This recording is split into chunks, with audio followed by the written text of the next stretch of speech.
Hey there, YouTubes. Okay, so I'm chiming in my 2 cents about Don't Ask, Don't Tell while I'm cooking my lunch. Don't Ask, Don't Tell, which was attached to a defense spending bill, and this bill was supported by my own congressman, Bob Latta, from Ohio. This is the first defense spending bill that has not gotten passed recently, if not a whole lot longer. And why? Just because it would also allow people to serve without lying in the military? I mean, the number of soldiers that have been kicked out under this policy, not because they said anything, but because the government went after them. I mean, you've seen illustrations of it on the news. You've seen illustrations of it in the media.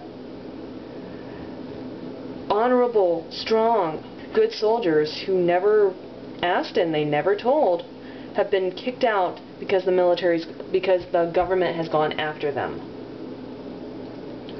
It's bullcrap. The number of people who have wanted to go into the military but have stayed out just because of Don't Ask, Don't Tell. I mean, I would have been a National Guardsman if it hadn't have been for Don't Ask, Don't Tell. I mean, yeah, the idea of putting off college and classes did cross my mind, but it was Don't Ask, Don't Tell, which was the major thing that kept me out of serving in the military. Or joining the ROTC when I got to Bowling Green. Because, I mean, I wanted to serve my country in that way, but because of Don't Ask, Don't Tell, I wasn't willing to lie to my country in order to serve it. And that's what so many soldiers bravely do, because they put their country above themselves. And if that means lying to their country in order to serve it, so be it.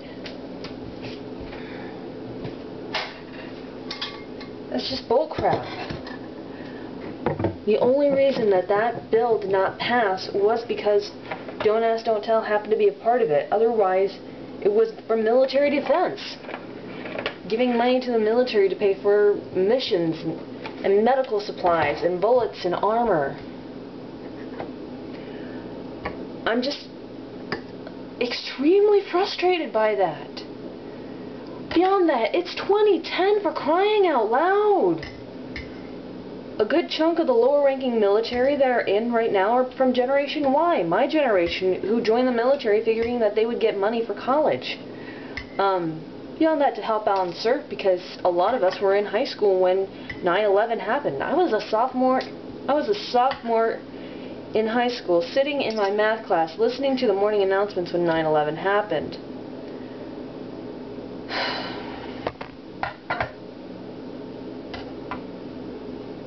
It's 2012. Or, I mean, it's 2010. It's almost 2012. We should be beyond this. When the policy was instituted in the 1990s, I believe 1996. Don't quote me though. It was a groundbreaking policy because it did allow for gays to be in the military technically, but it was under the grounds that they would not mention it. And yet many soldiers have been kicked out not because they mentioned it themselves, but because the government has gone after them, because people have gone on witch hunts to kick out good soldiers who just happen to have a husband or a wife at home rather than having a husband or a wife at home. It's just bullshit. It's 2010. We ought to be beyond this by now. We are the only nation in NATO, other than Turkey, that does not allow soldiers to serve openly. I mean, what if the tables were turned? Or what if the policy was expanded to include heterosexuals, so that nobody could talk about their sexual orientation, that everybody was assumed to be an asexual, having no sexual relations at all? If it was expanded to include heterosexuals, we wouldn't be having this discussion. It would have been repealed.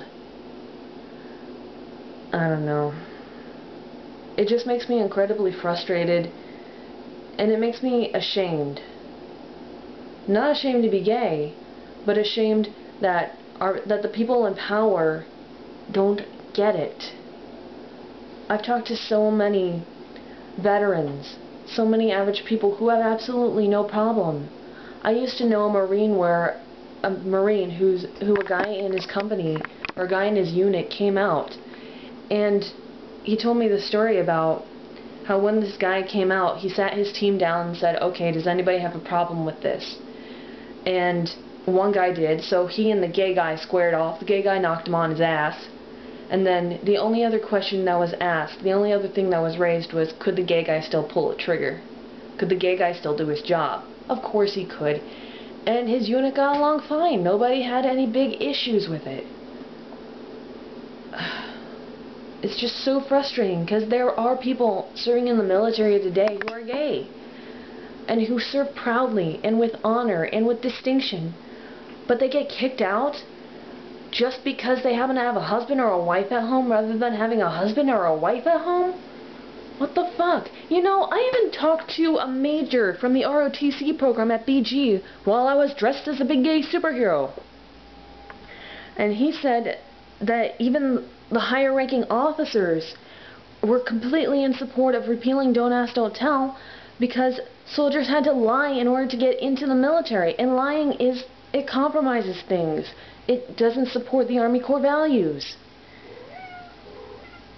See, even the categories that Don't Ask, Don't Tell ought to be repealed, don't you, Miss Phoebes?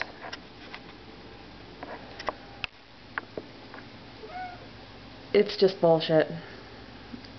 It's bullshit that it didn't get repealed. It's bullshit that we're even having to have this discussion in 2010.